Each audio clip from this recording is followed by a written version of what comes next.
Let me get some music going here and let's do a. No, that's not what we want. We want the. Let's see, are we streaming it? No, let's go to. I'm so sorry. Hold on. Let's just get some applause going here. Okay, we'll start with that. We'll start with that. Let's start with that. Are we ready? Are we ready? We are streaming. Okay, here we go. So you want to be. There we go. Okay. So you want to be a cool kid. Look who my guest is. I'm pointing the other way. I never know which way to point. Looking real. I wrote the lyrics. My friend Serge in Paris wrote the music and he sings for me. Casting your net. So you want to be. Here we go. Drum roll. Bop, bop, bop, bop, bop. And my drums are in the other room. Welcome to We Dish, TOO and Cap Saucy Dames. I'm Bonnie D, and I have met this very talented, very smart, very charismatic, very beautiful lady named Lexi. We're using just the last initial R, but it's Lexi Reid. Lexi, welcome. How are you? I'm awesome, and I'm excited to be chatting with you. This is going to be so fun. Thank you very much. It was just by happenstance that I met you, and I looked at your bio and I asked you to be on one of my other shows, and I said, Lexi is a force of nature. I need to talk to her one on one. So here we are. So, Lexi, I have a special introduction for you that I wrote with my friend Sylvie, and you already know who she is. And we collaborate. So I like to read this, and when I'm done, if we've left anything out, I want you to tell us. So here we go. You may know us well, Bonnie D and Lexi R too. Two saucy dames living our passions true. We're here today in social's virtual embrace, sharing our insights in this special space. Welcome to We Dish, where we've come to play, lightening up life in our uniquely fresh way. Welcoming Lexi R to my live streaming latitude. After my rhyming intro, she'll add more with attitude. So here we go. From Burlington streets where young dreams took flight, Lexi mixed art with science, both day and night. Microscopes, sketchbooks, two worlds to explore, each calling her deeper. Lexi, Lexi, asking for more. Through Catholic schools and a public high hall, Lexi swam for the team, lifeguarding through it all. Biology, English, and art lit her way, while whispers of color began to hold sway. A bachelor's and master's, then PhD claim.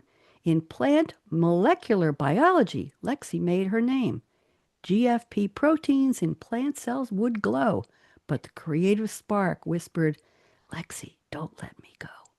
Years in the lab brought prestige and strain, deadlines and data eroding the gain. Lexi longed for her paints, her collage, and her play to soothe her own spirit at the start of each day.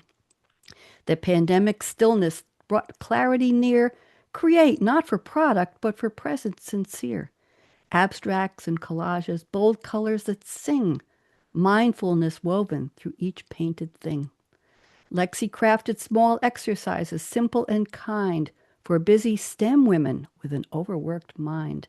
A traffic light sketch or a bridge they would draw to see what to keep and hold it in awe. From kayak camped shores to bright Maui skies, Lexi gathers her wisdom where beauty lies.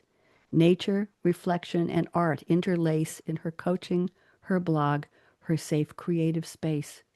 A cookbook of collage paper now is in her sights, polymer jewelry and encaustic delights. Lexi blends her own journey with tools to inspire, helping women find calm when life feels too dire. Through coaching, her writing, and art's gentle light, Lexi guides others from pressure to insight. She proves science and soul can live hand in hand, a creative wellness guide across life's shifting sand. From science to art, Lexi's walked every lane, turning burnout to beauty, releasing the strain. With color, with courage, with flair in her frame, Lexi is here today, a true saucy dame. What'd you think? I'm totally in awe. I didn't think that many things could rhyme together. Oh, Sylvia and I worked hard on it. Let me finish the intro. We're here on We Dish, chatting on life's score, culture, music, food, entertainment, and oh so much more. Join us live or on demand, day or night. We won't be here. That's why they invented on demand. And enjoy our dishing with shared delight. Meet us for real at our live streaming glow. Comments are welcome. Just play nice. We know who you are, you know. We dish two saucy dames, Bonnie D and Lexi R. Dishing on life's fun. It rhymes with you know from the previous line. Pour vous. Somewhere in there, there's a rhyme too. Lexi, welcome. I hope that I cover enough of your life story. Oh yeah. And the fact that you managed again to get it to rhyme kind of blows my mind. Well, my I good friend felt like I was in, Sylvia is yeah. very good at rhymes, but I have to tell you, I changed. I changed. I just don't take what she suggests. I changed a lot of the rhymes because I didn't think they were up to the standard of who you are. So you want to give us a little more about your life in your own words, and then we'll go Well, on with what we're going to do. Go ahead. well, it's interesting because I just literally got back from a kayak camping trip, and I have to say, seen fresh wolf tracks on the beach each morning going by our campsite. The last day, I'm packing up, I'm making our breakfast. My husband's in the tent packing up the sleeping bags, and I look up. I'm thinking I'm putting oatmeal in a bowl, and I look up and I'm eyeball to eyeball with a wolf, probably 20 feet away. And I kept thinking, what a beautiful dog. This big, beautiful cinnamon colored. And then my brain's like, not dog, No dog. not dog. Hot dog, not dog. And then I was like, I just sort of looked at him and he looked at me and I clapped my hands and made a noise and he took off. And then I yelled at my husband, Dave, Dave. He's like, what? I'm like, the wolf was just here. And he stuck his head out. And by that point, the wolf was gone. But it was, I've been out there 5+ years camping and I've never seen one in person. We've always seen the tracks. So that was definitely one of those magical moments. And you would love this. He was a beautiful cinnamon red color. And I Ooh. nicknamed him Fireball after the cinnamon liqueur. So yeah, Here's to you, Fireball. it, Let's toss a couple back. Would you, okay, Lexi, you're an artist. Would this inform any of your art? Is there going to be a wolf theme coming up? that's a very good question because Yeah. I was taking tons of photos. They have the neatest rock formations along this stretch of beach. It goes from everything from jagged shale to tide pools to these almost curved, like a Henry Moore sculpture, those sort of curvaceous naked ladies that you just see. And so I was taking pictures of stones and rocks and puddles. And did I have my camera for the wolf? No. But I do have a lot of inspiration and it was interesting. We definitely made eye contact. It was one of those Did you? like, yeah, it was, but I Did you? kept thinking, beautiful dog, not a Did, dog. did you feel his eyes looking into your soul, Lexi? It was like he was just beautiful. Like it was literally like I kept thinking, what a beautiful animal. Like I had no fear at the time. And then it's like then the lizard brain clicked in going, not a dog. That's a great story. So That is yeah, a that literally happened 2 days ago. So we just wow. got back and of course after camping you gotta put all the gear out and wash and hang and dry and Well, but I'm glad Fireball let you come back so you could to yes. civilization so you could be here and meet me and tell me this story. By the way, everybody, I met Lexi through a service where she was looking at getting on one of my, as being a guest on one of my roundtable shows, a different show that I do about creativity. And I asked Lexi for more details about her life. And by the time I read everything, I said, that's a saucy dame. You gotta come on. So we arranged this. So I'm just delighted. People meet in such interesting ways today, don't they, Lexi? It used to be you'd have to go to a networking event or you'd have to meet through a business connection or a recommendation or referral. You read a posting about my read my lips cool conversations with creatives and you contacted me. I thought that was very, very cool. Yes. And you're going to be on that show too. So let's go to the part of the show where we're going to talk about music. I want to know your favorite music, Lexi. What music talks to you? Hungry Like the Wolf maybe might be on your list now. I'm sorry. I had to say that. You had to just work in the Duran Duran. I Yes. did, and I just had to get that in there. I had enough improv training to know, when the room needs you and you just slide that comment in and you laugh through it. So let's hear about your favorite music and then I'll tell you mine. So go ahead. What talks to you and what would you just like to listen to or play? Well, it's funny. One of my university boyfriends used to be a DJ on a college radio show, and he'd have the Saturday night show. And my friends and I would always phone, and I'd make a request, and I'd ask him to play Love Cats by The Cure. And it's funny, it's one of those songs that I can come back to.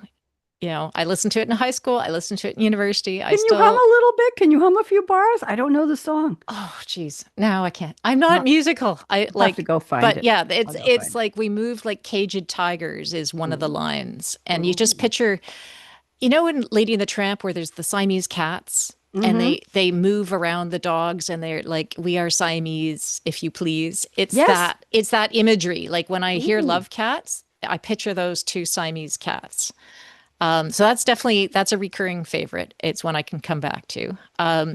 Song that I had at my wedding, and I still will play it all the time, is Home for Rest by Spirit of the West. So that's my Canadian from West Coast sliding that one in. It's got a mix of Gaelic and it's fun. Like it is like it'll get you up dancing. And that's why I had it at the wedding is the floor just got flooded when that song came on. And then another fun one is I love the Beastie Boys and pretty much anything by the Beastie Boys, but Sabotage, Sure Shot, Intergalactic. I saw them play at Molson Park in Toronto for the Intergalactic tour. And yeah, it.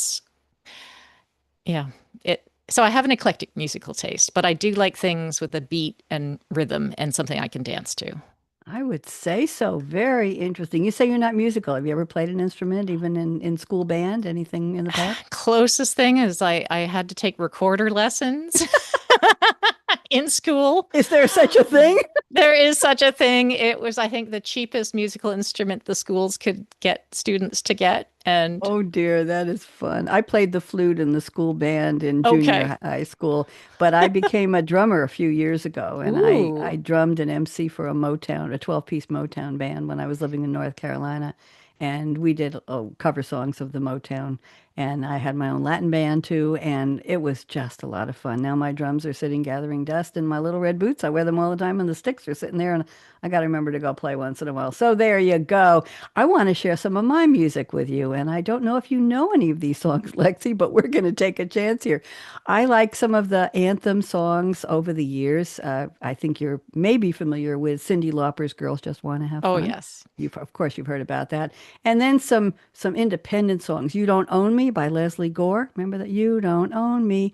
Leslie Yep. Gore and I went, she's no longer alive. She and I went to the same college and I ran into her in the bookstore. I'll tell you later where that was. Helen Reddy, I think she's Canadian. I Am Woman, Hear Me Roar. You may know that one. And then these coming back songs, Respect, Aretha Franklin, Hmm. Respect. I Will Survive by Gloria Gaynor.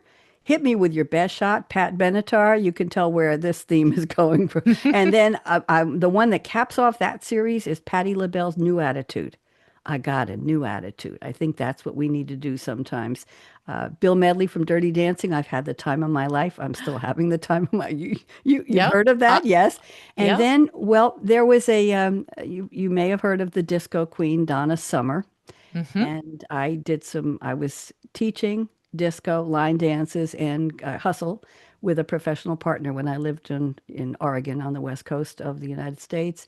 And I got very fond of her music, and Michael and I performed in a Disco Hawaii contest. We didn't win. We didn't know that the people who won owned their own dance studio. We thought it was an amateur contest, and nobody told us. But anyway, so I look at the Donna Summer discography, like filmography, Hmm. and the names of her songs tell a story for me. She works hard for the money. Yes, I do. Hot Stuff, that was about streetwalkers in LA, but I'm never a streetwalker, but people have called me Hot Stuff. On the radio, I still call this radio, Lexi. I've been doing this for 25 years. No More Tears, Enough is Enough. I think we've all had those times in our life. Last Dance, I don't teach or dance professionally, but I dance in my kitchen to Megan Trainor songs now because Alexa. no relative to you. Alexa plays good Megan Trainor for me. I Feel Love, the Giorgio Moroder Beat in the Back, and Heaven Knows from Donna Summer's MacArthur Park Suite. And Richard Harris, the singer, had a MacArthur Park Suite. Donna Summers did better on the charts than his did. But there was a song in there called Heaven Knows Just How Much I Love You. That was our Disco Hawaii song. And it was a lot of fun. So those are some of my songs. You recognized a few of those, right? Well, and it's funny, the band Cake does a remake of I Will Survive, and that's again one of my favorites of Really? their, yes. Yeah, because there's terrific horns in it, and I don't know if you've ever listened to Cake, but highly recommend as No, I well. will. Thank you. I'm learning. I will go listen to Cake right after. Okay. Interesting enough, did you ever watch Sex in the City and the follow-up and Just Like That, which just it's got one more episode before they end the whole series? I watched the original series. That was definitely, I was in grad school and I had Mm-hmm. a friend of mine had cable, so I used to go to her place and watch it because I was a poor grad student. Aw. So yeah. But yeah, when I graduated, I stopped watching it because I lived in Well, France for a few years, and ooh. yes, and my TV watching dropped off because my French ear was not as good to watch it on television. I I, needed the wa- subtitles. I watch a lot of French detective shows, and I'm a big fan of Alice Nevers, Le Juge est une femme, and in Tandem, and they're all in French, and it refreshes my French. I used to speak fairly well, and now Sylvie and I just talk, and we text each other. But what I was going to say with this, an actor, Sarah Jessica Parker renewed the idea of Sex in the City with something called And Just Like That, and two of the other actresses. Kristen and Cynthia Nixon are both in it, plus some other lead actresses. Not quite as at the top of the shall we say of the storyline, but they're there. And there's an actor named Jonathan Cake. That's why who's a Oh, writer who moves. I'm sorry, he moves in very mysterious Brit guy who's finishing a novel, and he rents the apartment underneath this massive I don't know what you call it, a penthouse that Carrie mm. Bradshaw has bought above him. And anyway, it just, so you said Cake. I'm sorry. I'm going all over the place here. Okay. All right. Let's talk. You are a very creative person. That's what drew me to you when you applied to be on my show. And I looked at you and I said, she's super creative. So if you had to hone in, Lexi, on your creativity superpower, is there one thing that fuels you, that gives you that sense of looking at colors and looking at the rhythm of images, however you want to phrase that? Is there something that you would say is that Lexi has this creative superpower? What would you call it? Well, even more than colors is textures. So, Okay. as I said, when I was out camping, I was drawn to the textures of lichen on the rock, the tide pools, the barnacles, the shells, like all of that layering. I love layering, especially with collage. And so I've been trying to do I've done a combination of 3D collage where I actually build up real textures and add sand and things to it to actually give a tactile feel. But what I'm trying to do now is do more visual textures. And I'm slowly getting there. It's an experiment, but I've had some friends over to the studio and I said, okay, go up and touch that picture. And they're like, oh, it's so smooth. I'm like, yeah, it's sanded. I actually sanded all the papers off and layers, but you get remnants, almost like as you're looking at an old movie theater wall, and the posters have been ripped up and ripped off and posted, and so you get these layers. But it's smooth. It's like silky smooth if you touch it because it's just been sanded smooth, but your eye can see all the history there. Interesting. I don't know if I asked you, do you want to show us some of your art today on the show? And It's all a work in progress. So it's coming. I will say it's okay, coming. well, you'll come back then and we'll do a Yeah, display. I'd love to I yeah, would I'm like and now that. that I've seen all this stuff up, Nootka Sound is where we were, is now I want to bring some of that imagery into because right now you can almost just say it's wallpaper, it's just textures, but I need to bring Mm-hmm. a focal point to it. And so I want to bring some of the we were kayaking. So there's all these beautiful rock formations and little islands. And I don't know if you've ever seen the Thousand Island pictures, but it's kind of No. like that, where it's just Okay. lots of neat rock formations and trees, and I it's want to beautiful. take your super creativity into another channel, if you will, Okay. because we talked about STEM for STEM women, coaching, getting out of Yes. that dire. So this would be a good time for you. And I'll tell you about my superpower after, but I would like to know a little more about how do you find them? How do they find you? What is the core of what you're trying to help them with or help them solve? Mhm. And do they know that there's something that they need help with? And why do they come to you? That's a lot of questions, but that's basically the circle I want you to fill in for me. Yeah. So obviously, I'm an artist, but that when I hit my own burnout from work, and it was during the pandemic, we were working from home, kids at home, school, all the things. And I actually got so burnt out, I couldn't even enjoy my studio. I couldn't face finishing a painting. And so I actually started looking into art therapy and finding small, simple activities, which took the pressure off of needing to finish like a fine art product, right? It was just, it's almost back to going like kids playing, like, Pictionary level drawing.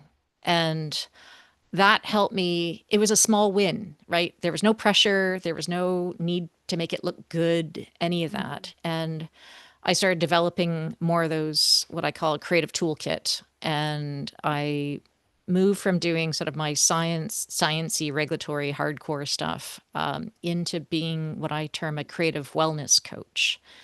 And the reason originally I thought of calling myself a creativity coach, but I wasn't interested in necessarily bringing people out of creative blocks. I was very much more interested in working with women like myself who live very much in their left brain, have to be very detail oriented, very technical.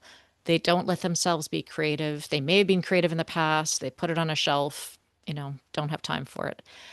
And I've introduced this as both a program and also I have like a free little challenge. And so they can basically watch a little video, do the activity. It's less than 5 minutes and they get Mhm. they get to reflect on it. It's like a visual journaling moment. And you asked how I found these women. Yeah. I'm looking at, obviously doing more podcasts like this and telling people about it, but I've been very much promoting it on LinkedIn because obviously that's where the professionals live. That's right. That's right. And I've had quite a few women follow up with me saying, yeah, Really. I'm totally burned out. I could use more creativity in my life. And so they'll reach out to me that way.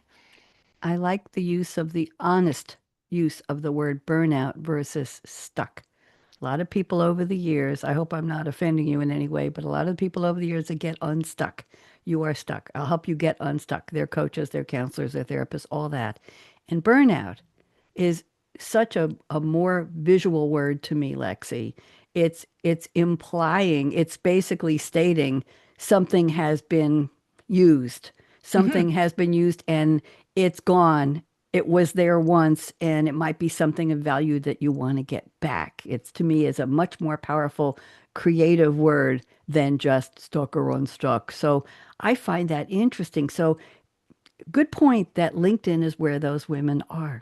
Yes, it is. That's where it's still considered the place for professionals to be more than the other social channels. Interesting. I want to tell you what my creativity superpower is: talking to people like you. I could have Just guessed that, but thank you. yes. Just my ability to not be shy and to just come up with things to talk about with interesting people and get you to share who you are. And I like conversations as well. I told you that I don't like interviews where, okay, I've got 15 questions, Lexi. All right, you got 42 seconds for this one, and we've got 3 minutes and 20. No, don't send me a list of questions. A lot of people do that, by the way, when they apply to my shows. I'll send you my question list. No, you won't.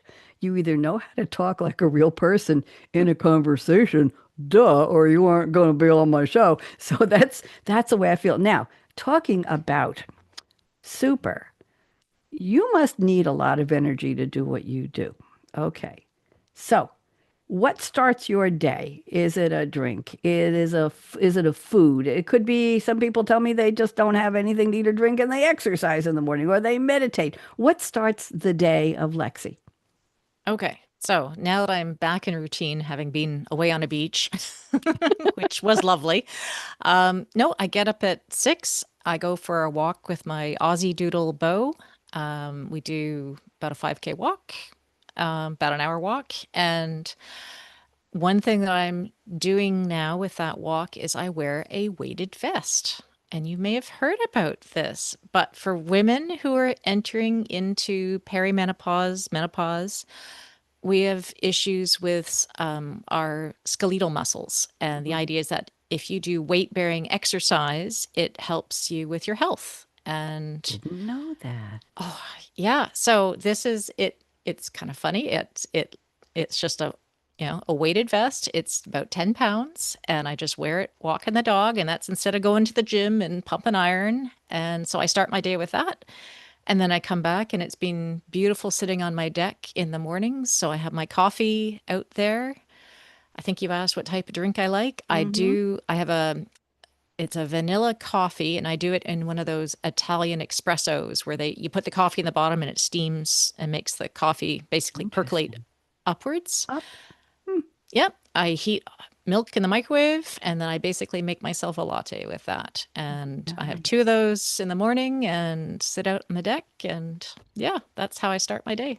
You've got quite a beautiful life there. You do. I have to recommend the weighted vest to somebody I know who is probably in that range, shall we say, Yes. that female stage range stage phase, whatever we want to call it, Life and in stage. Life life stage. stage. Okay, that female life stage. And I'm wondering if she might appreciate that. I have somebody in my life I will tell that to. Thank you. Very, very good. Well, I start my day with a milkshake that has 8 ounce. I have a personal blender, the kind you pulse on, Hmm. doesn't have it on Hamilton Beach. I'm on my fifth. I use them so much that I burn them out or they start to leak. So I've got a couple of red old motors. I got to get rid of them, and the containers leak. Anyway, it has a little plastic, a little rubber lid that goes on the top of it. 8 ounces of 1% milk, and then some sliced unsweetened frozen strawberries, a handful of those, and some raw agave syrup instead of Mm. sugar or anything like Hmm. that, and a banana, depending on how many bananas and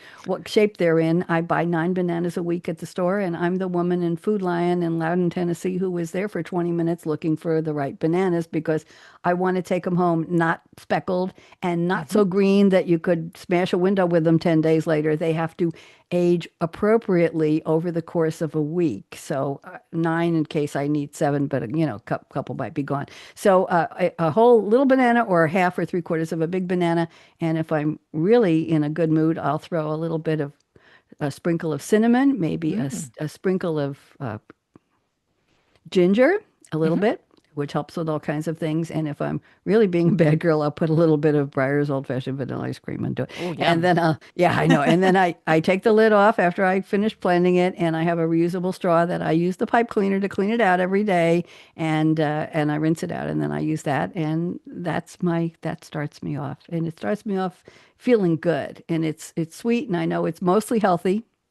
All right, don't talk about the ice cream. And it's just a fun drink to do, and it's something to do. It's not like just opening a bottle and Hmm. pouring it. It's an activity that gets me mentally started during the day. So, yeah, so I like what you're doing. So, we have a big question here, but we're not going to get to that one yet. Lexi, if you were a superhero, I haven't asked this of anybody yet. If you were a superhero, what would your name be? Oh, that's a good one. I don't even know what I would say. For me, I have to think about it too. What would you be? I think I'd have to start with amazing. It would be the Okay. amazing something. I'm just trying to Okay. Oh, I think. like that. Yeah. Um, Self-reflection. yeah. Um, The name should tell us something about what you do. I know. I'm just trying to think. Yeah. Yeah. And we were talking about creative. Yeah. Amazing. We can come back to it Yeah. later. I'll have to let me let that Yeah. percolate a little bit because I that haven't was not even on my radar. I haven't even thought about it for myself, but it was in my list and I haven't asked anybody, and I figured it just could be fun. Or let's put it this way. If you were going to be a Spider-Man, a Superman, a Wonder Woman, any of those, what would fit your personality of a fiction superstar, of a superhero who's already been made into a movie? Which one would you identify with? Let's go from there. Let's take that. Okay, definitely Spider-Man because the whole accidental scientist being bitten by a spider. Um, I'm lately finding I used to not be allergic to wasp stings. So Oh no. definitely that's something that I'm experiencing now. I don't know if it's just getting older, but I seem to be Oh, reacting you're more not to getting insect older. bites. So Really? so maybe that's something. But yeah, Spider-Man is the one that leaps out at me these days. Interesting. Okay, Spider-Man leaps out at you. I like that. All right, well, we'll get rid of the other question and we'll do that. I don't know what mine would be. Is there a superhero who talks a lot or who uses a microphone? I don't know. It would be I wouldn't say that I would have the ego for Superwoman, but I would and not Catwoman. I'll have to think about it. There must be a character in one of the super films. If anybody knows them, something just send it to me. Do you have anybody in mind for me, Lexi? I was thinking of like there's the the storm people, right? Where it's except you'd be talking up a storm as opposed to creating a storm, right? Like I think Ah, that okay. Well, thank you very much. Let me see now. Okay, I have one yeah. more topic for us. Let me see what's going on here. Hold on. Hold on. Wait a minute. My phone is buzzing. Let me see what's going on here. Hello? Wait a minute. Hello? This is Bonnie D. Yeah, I'm on the air. I'm live streaming with Lexi. Yeah, you're watching? Okay. You have a question for Lexi? Okay, who's there? I hear a lot of voices. Steven Spielberg? Hello, sir.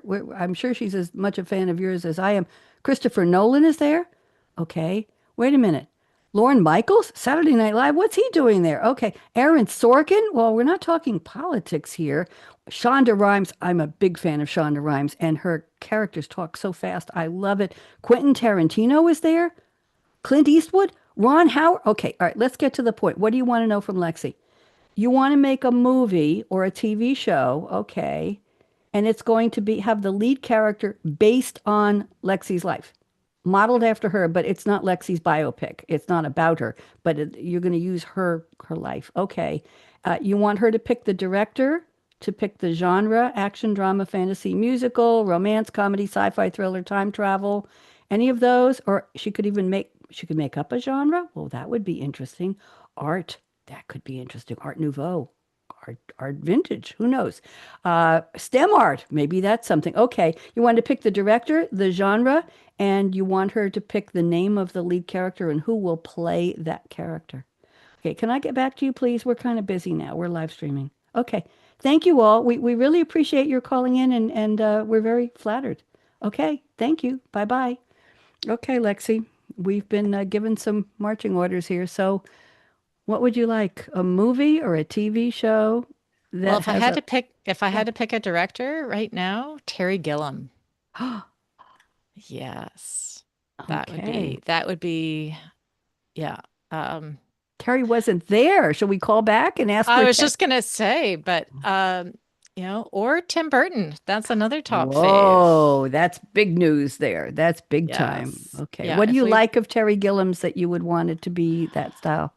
oh, just, there's like 12 Monkeys. That's definitely one of those. Did you ever watch? They turned it into a TV series, which was really quite intense. No. But I always like the post-apocalyptic movies, like the Mad Max and, sort of the end of the world series and how people deal with the aftermath. And I thought, yeah, if you could mix, I always had this thought for a way of mixing science and art. And I thought, yeah, Yeah. yeah, Yeah. there's We really got that one. Okay. so, I studied plants. And the Yes. idea is I thought, in the old days, they used to crush pigments from plants to make the paint colors. What I thought would be really interesting is, and they talk about pheromones, right? So Mm-hmm. people are attracted to pheromones. And I thought, wouldn't it be interesting if there was a plant pheromone that somebody actually ground up to make the color and it made the paintings irresistible? And people were drawn to them and they had to own them and had to buy them.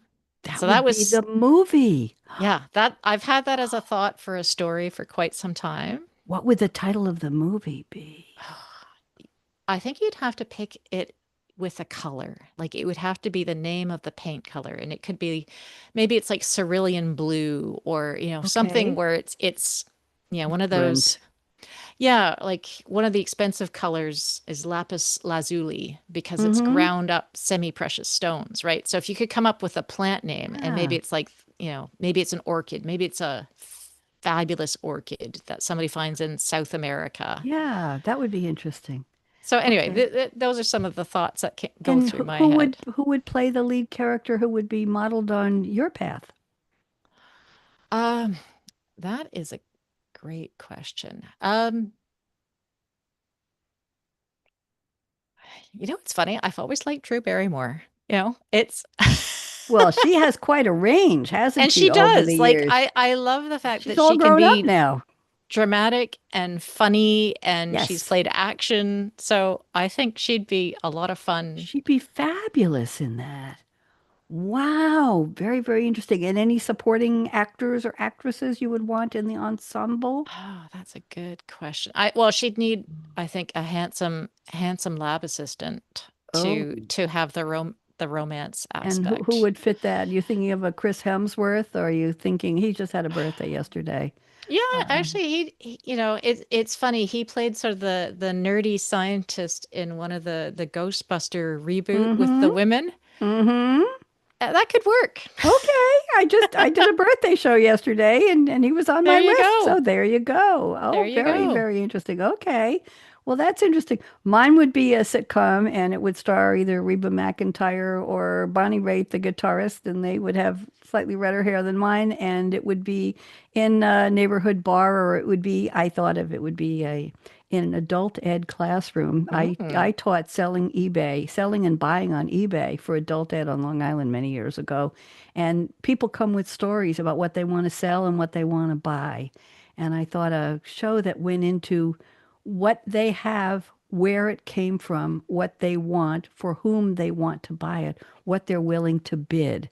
Think about that. Each episode would be, but this buying and selling it, who's buying it, and who wants it, how they describe it, and the history of the item and the person. What do you think? Think anybody would watch that? Oh yeah. Well, it sounds like it's Antique Roadshow, but with eBay.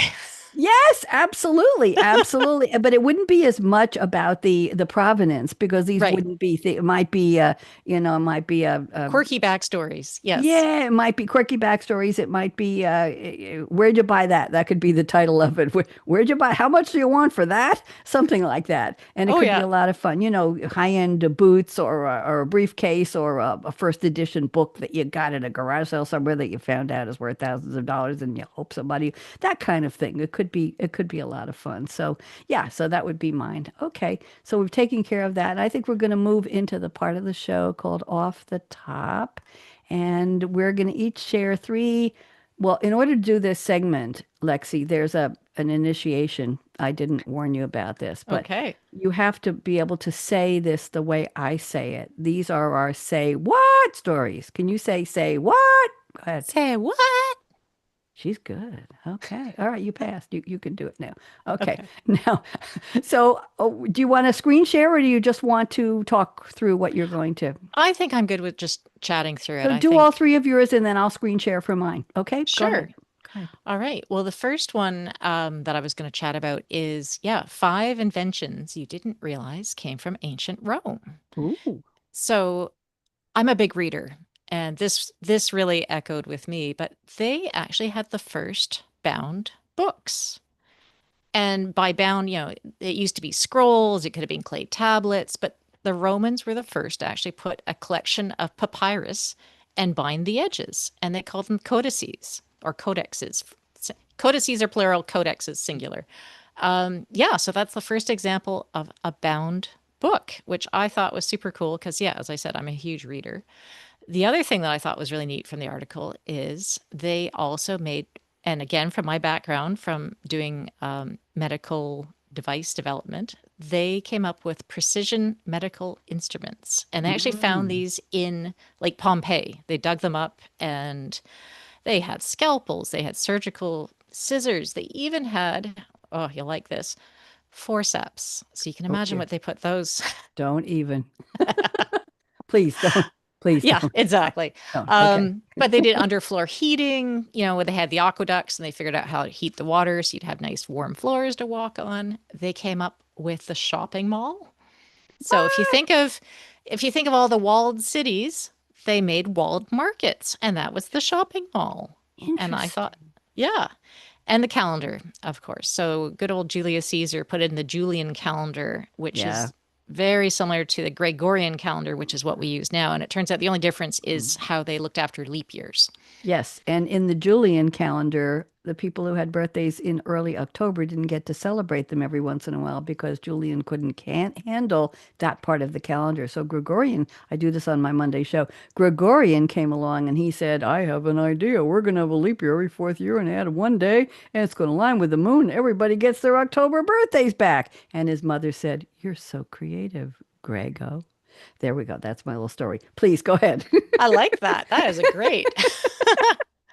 Yeah, the other story was about Baker's dozen and where that name comes from. And, in Western culture, the number 13 is deemed unlucky. But if you got a baker's dozen, you'd be pretty pleased because it means more than a dozen, right? Usually it's you get a bonus bun or a bonus loaf of bread. And it turns out that actually came back to the Brits. And back in the day, they used to have pence, like our pennies, and a shilling. And a shilling was basically 12 pence. And if you were going to go buy your bread, there was a tax if the bakers shortchanged you by weight.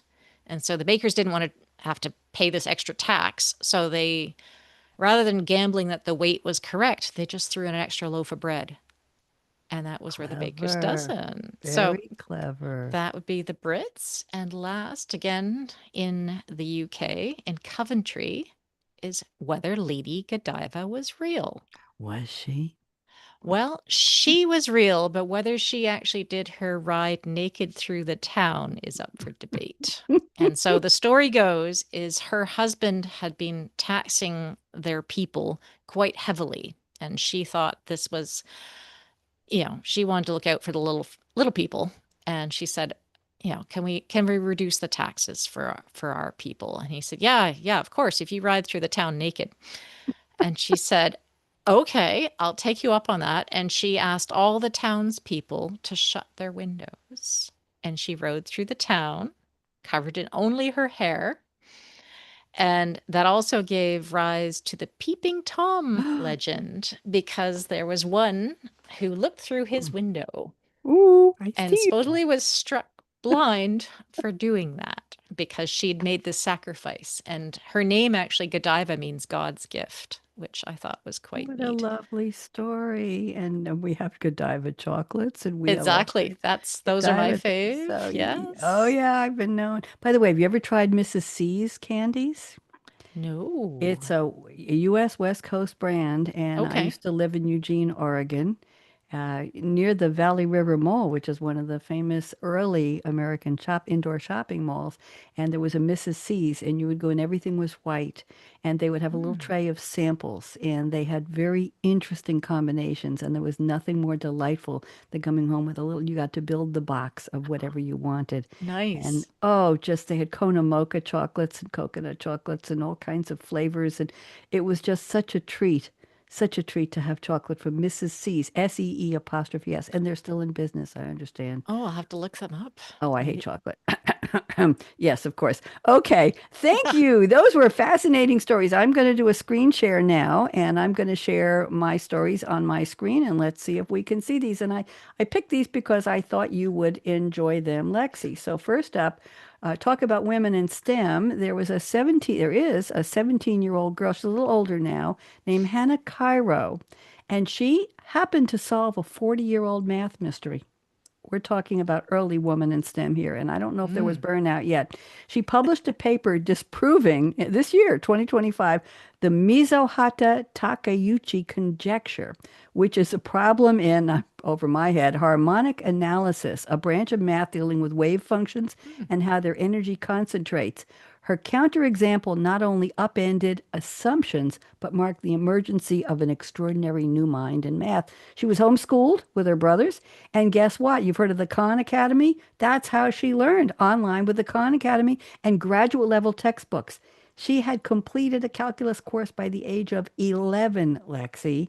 She worked with remote tutors and she went past anything they could teach her.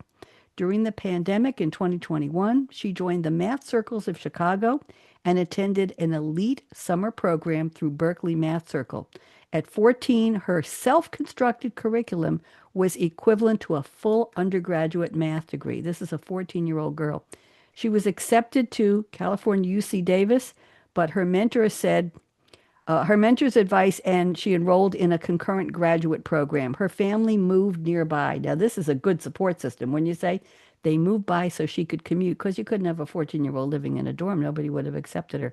Anyway, 6 out of 10 PhD programs rejected her because she didn't have a high school diploma or a college degree.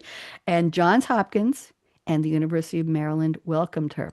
She chose Maryland without a high school diploma or undergraduate, and PhD will be her first official academic title. A mind unhindered by convention, a mind fueled with resilience, and a mind unhindered by limits. So what do you think? There's 17-year-old Hannah Cairo. Pretty cool? Dr. Hannah Cairo Yeah. Is then. that Yeah, something? that Yep. is amazing. Yep. I am not a math person, so I admire that Yep. because Oh, that's a different type of thinking. it was. I was very strong in math in school, and when I took business statistics in college, the boys in the class hated me because they used slide rules, and I did all of the problems with a pencil, and I got hundreds on all the tests. Anyway, talking of the Greeks, we're going to go to the world of breakfast. Waffle Mm. irons. All you need to make a waffle is metal, heat, and batter. And ancient Greeks had all three. And you're looking at an ancient, not too pretty, but they dug it up from somewhere. And you're looking at the bottom of a Nike shoe. The ancient Greeks and later Romans used cooking irons, flat or patterned, and that's the key, metal plates with long handles over a fire to cook a batter of flour and water or goat's milk. Okay. The wafer-like treat called panis obelius was named for its price. It was an oboloi, 1 coin, an oboil. Interesting. They would add olives, figs, cheese, herbs, or honey and eat it during festivals. And it evolved into the crustulum, a Roman delicacy, sweet, Mm. crisp, biscuit-like food made with honey, flour, and lard. The Italians made biscuits patterned with patterned irons, and the church used iron plates with religious designs for their communion wafers. And then the street vendors sold a non-religious version. The traditional waffle pattern emerged in the 1200s. This goes so far back, Lexi. Waffle irons appeared in medieval and Renaissance art.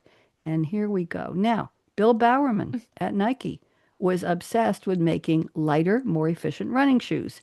As the University of Oregon athletics coach and later as the co-founder of Nike, he said, how can we make these shoes so people will run faster? In 1971, he said he was having breakfast with his wife one day, and he said, look at the pattern on that waffle iron. Couldn't I turn that into this is true, a grippy sole for training shoes? So he developed the perfect pattern by pouring rubber into multiple waffle irons until he got it right.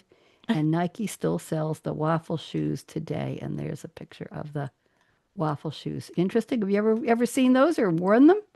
I haven't worn the Nike versions, but the my hiking shoes, because I could see the pattern in the beach when I was walking on it, and it's interesting because you could recognize who'd been walking on the beach by their tread patterns. And So they do that in detective mysteries all the time. Let's see what footprint is in the mud. We'll find the murderer. Oh, it's a size 12 and it's a Nike waffle. Yes, I know. Okay, and then I'm going to go to something absolutely silly. Why do we have middle names? Well, I don't think anybody really knows.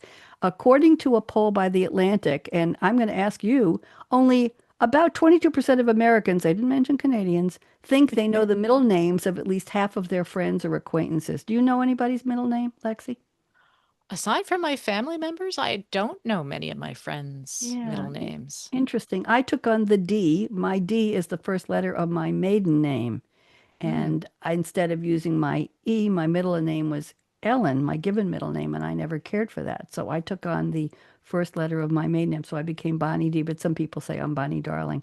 Anyway, ancient Roman aristocracy used a three-part naming system called a trianomina. I think we could figure that out, consisting of a praenomen, Prae, meaning pre or personal name. That would be Alexandra, your name, or Mhm. Bonnie, mine. Nomen, which would be your family name, and cognomen, which is an additional identifier. Now, some people said, oh, the middle name, the nomen must be the middle name, but it was really what we call the surname, the last name.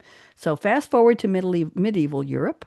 And according to the means of naming, a social history written by historian Stephen Wilson, the custom of giving children middle names emerged or reemerged around the late 13th century in the elite in Italy. And people saw the middle name as a way to honor the saints, family members, or political allies. Very, very interesting. By the Renaissance era, wealthy families in Europe included middle names during their baptisms. It filtered down to all of the social classes, so you didn't have to be fancy schmancy rich to get a middle name. So, in the first decade of the 19th century in France, somebody did a poll, Lexi, I can't believe this. More than 50% of all boys just got a first name. That's all they got, just a first name in France. And then, if you go to the end of the 19th century, fewer than 30% had only a first name, 46% had one middle name, and 23% had two middle names. So there you go. And middle names became part of a Western naming practice. What do you think of that? Pretty cool? Well, it's funny. My children both have two middle names because I wanted Reid to be one of their middle names. So when I traveled with them flying, they could travel with me. And because they kept my husband's last name because it was more unique. It's a Swiss last name and there's not a lot of them. So we thought, okay, the kids will get that as their real last name and they'd have Reid as a middle name. So it would show up on their passports. So I wouldn't have issues traveling with my children. Isn't that interesting? Isn't that interesting? Wow. Do you have a middle name? I do. It's Jean, Jean. And that was because my father's name was John, and there were a lot of Johns in the family. And we didn't, my dad, I was the firstborn. They didn't know if they'd have a boy. And then they had my brother, and his middle name is John. So there's a Jean and a John to keep Gina the and John. family tradition going. In fact, Interesting. my son's name was supposed to be John, but my parents had split, and I didn't think my mom would be thrilled if I named my son John. So I didn't. Uh, Talk about but political but my names. husband's middle name is also John. Oh So my goodness there's a lot gracious. of Johns floating around. Oh my. Okay. Well, my children were sort of kind of named after some of the relatives on both sides of the family, and I'm not going to give their names out because they're very private people. But yes, very interesting naming. But I've never used Ellen. I never cared for it. And somebody told me after I was divorced, actually, my former mother-in-law told me a divorced woman uses her maiden last name as her middle name. So let's say your name was Mm, Mary Smith Jones and Mary, let's say it was Mary Sylvia Smith Jones. Okay, Mary Sylvia Smith, and you married Mr. Jones, and you divorced Mr. Jones. Your name would become Mary Smith Jones instead of Mary, whatever I said the middle name was, Sylvia. So that would go away, and you would take on the maiden name as the middle name. I didn't know that. So I took on D years after my divorce. And after a while, I just started abbreviating it. So I became Bonnie D. So if somebody's, I used to be a guest on people's many TV shows on Long Island back in the day. I don't know why people say back in the day, a long time ago. And people would say, and Bonnie, I said, I don't talk to you. It's Bonnie D. You got, I don't know who she is. If you got to have a little extra identifier there. So Lexi, it has been pure joy speaking with you, but I have one challenge for you. If a young lady or anybody watching this says, I want my fill in the blank, my daughter, my cousin, my colleague, my niece, my somebody to grow up and be as creatively rich as Lexi Reid, what advice would you give to that person directly or to the person who was asking on their behalf? Lexi? I would definitely say don't stop playing. And Ooh, that's a big one, right? We yes. always think we have to be so serious. We have to go to work and we have to be serious. And Nobody's ever said that before on my show. Go ahead. Play yeah, how? Play how? Play what? play how? It's honestly, it's either let yourself play with art, let yourself play with making food, just let yourself have fun and, try not to, you know, be so serious. Like whether it's making mud pies, whether it's, just get out in nature, Yeah. all of these things. Like I think we all find ourselves trying to be so productive I know. and I know. Yeah. That's where the Verna comes. Look at Hannah Exactly. Cairo. At 14, she discovered a math problem that was ancient that people 3, 4, 5 times her age couldn't have figured out. And she did And she because probably found solving it fun, right? It she was probably played probably to did. her, right? Yes. Yep. Yes, it was probably, well, I'm 14. I've already mastered, college level calculus. And what else am I going to do to amuse my nascent brain here, my Yeah. resilient It brain? was I probably think, a puzzle. It was a puzzle she got yeah, to play with probably and she was. solved, and she probably moved on to the next puzzle. And what So, I tell people is if you see a little bit of light coming in the window or a crack in the door, open the window, take off the blind, open the shutters, whatever, push open that damn door and see what's on the other side. Because there may be, look, Lexi, you were molecular plant biology, and now you're an artist and you're a creative wellness coach, and you help women in STEM, and you're a layered multi-level, and you're doing a collage book. I've got 300 paintings here, so we'll talk later about something else. And you just don't stop playing, exploring, and seeing what's on the other side of that window or door. I think I'm on my 9th or 12th career now, and I haven't stopped saying, that looks like it's interesting. I think I'd like to do that. I think I'll play. What a thought, right? There we go. Okay, we're the Whisper Sisters here.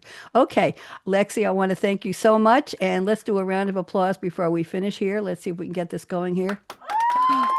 Okay. I love my sound effects. Lexi, you're just wonderful to know you. I'm just delighted that you contacted me. And let's go out with our music, So You Wanna Be. And then we'll talk for a minute afterwards. So You Wanna Be. A cool kid. Hanging with the insect. Looking real. Ooh, fine. Wait for the drums. Mine are in the other room. So you wanna go?